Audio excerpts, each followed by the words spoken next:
Today we have a turd box extraordinaire in so we can show you how to install a footprint gas pedal. Just kidding. This fucking turd's lock cylinder doesn't turn.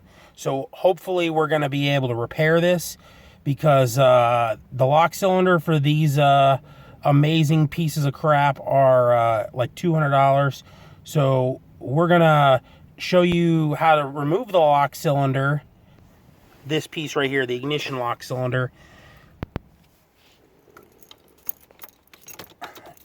Insert the key. Turn to the on position. We have the cover off already, by the way. If you couldn't figure that out from looking at it, you probably shouldn't be doing this anyways. But had the cover off just to speed things up a little bit for the video. You disconnect that clip there. Did I say what this turd box was? It's a Cavalier if you couldn't figure it out. An 03 or an 04 or something. But we're going to remove the lock cylinder here. And then do a teardown and see if we can't get it to function a little better due to the price. Normally, I would just replace it. But there's a pin he's pushing on the back. This is a terrible part of the video. You can't see dick all. Oh. Let's see here. Nope. There's nothing happening here. So, well, you have to put it to the on position and push a button. Oh, great. All right, well, he got it out. You push a button in on the back side, which, just to show you, the button he's trying to push is this button here. It only pushes in the once the key is in the on position. So if it's really stuck, it can get a lot more complicated. Yeah, see, so the key is in the on position right now, and it makes it so you can push this button. This is hard to operate, all this at once. That button right there. Okay, we're gonna go to the workbench and do a teardown. Okay, so the first step, pull this pin out. It's as simple as just grabbing a hold of it. This is the only thing that retains that in there. And then you go to the back. He's not really showing you anything because he's a terrible videographer. I gotta remember how this works. You turn some shit there. I think we push this one. Oops, we might have to push that in over here.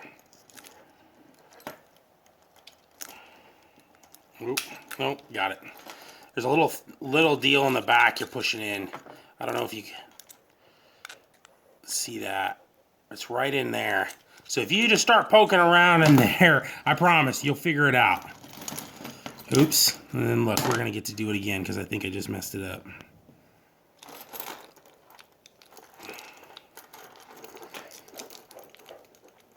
Oh, that's weird. It almost came all the way. And okay, we're doing it again. This is probably gonna get edited.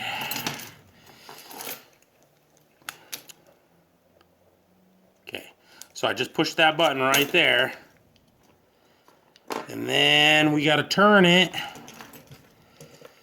And everything falls apart. Now we have the empty sleeve, which needs to get cleaned up for all the junk. And this is the actual lock cylinder part. There's some shit that fell out here, but it's super easy to put together. These pins just go right in here. And they engage on this face right here to try to be able to keep you, which is what you're doing when you're pushing this button, is you're pushing that button right there and it engages those pins, which I haven't decided if I'm putting them back in yet or not because that just adds an extra step that makes it stupid. But when you're actually using the key, he's gonna have to really get in close here. This is the only thing that holds you from being able to turn the lock. So when the key goes in, that isn't proud of the surface. When you remove the key, it becomes proud of the surface and it engages in that slot there so that you can't lock it, or you can't turn it. It locks into there. So the problem pretty much lies in just that surface right there. So we're gonna put some brake clean in here. It's actually working pretty good now. But oh, there it goes. See, the key's in and it's not dropping. But if you play with it a little bit, sometimes it'll go down. There's a better view right there. Oh, so that way the key works pretty good. That way the key doesn't work. So we're gonna just lubricate all of the after we clean it. We're gonna lubricate everything in here with some graphite lock lube and make sure everything's super clean. And we're gonna reassemble and hopefully it works better. So we cleaned off the dirt. We sprayed some synthetic lubricant. I think this works pretty good for locks. And we sprayed it inside for the pins. But on the outside, on where this the rotating assembly is, and this, I put some choke tube and gun grease. It seemed like it had a little bit more consistency closer to the factory lubricant on the outside of the lock, but you don't want to use it on the inside of where the pins are. One, it makes the key greasy, and two, it's going to attract a lot of shit. But this is sealed up in here, so we're going to put this back together, and hopefully I minimally make a fool of myself as I'm reassembling this. Spring, dealy bopper. I don't know what. Ooh, gotta get it in the hole. It's like, I don't have much practice with putting things in holes.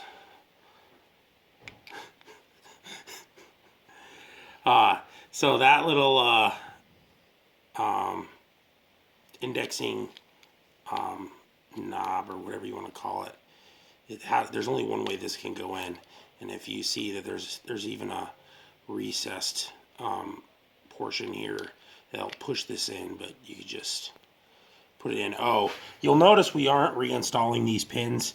One of the complaints of the customer was having to try to push the button and turn it, and due to the wear on the surface of this side here, there's like supposed to be ramps to help push the pins over, but the ramps are worn away, so it kind of gets locked in there.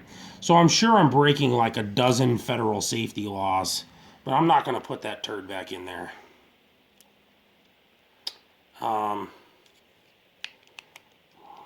Jammed up here. I'll take it. Oops. See, here's the fool making, and I lost the spring.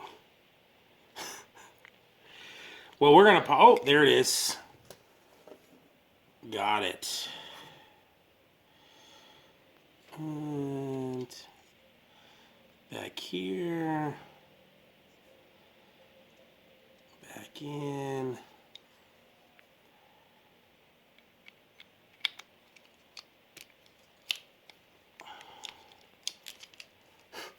You need the key, jackass. Oh, man. I need the key. There we go. Alright, so we got it in here. I still have the habit of wanting to hit the key, or hit the button, I mean. It does seem that it's functioning reasonably well. We still got to put this other piece in here, though. This last piece. Now, the orientation of this is important. It doesn't, you can see that one side of this, I don't know, I don't have a good view here. Let's see. So one side is small and the other side opens up. So the orientation goes like this.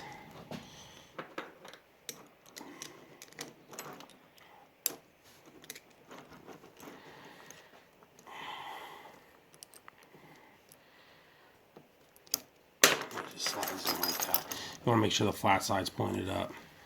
But when the key's on, this is the release. So you can remove the lock cylinder. But there we go. It seems like it's working pretty dang good right now.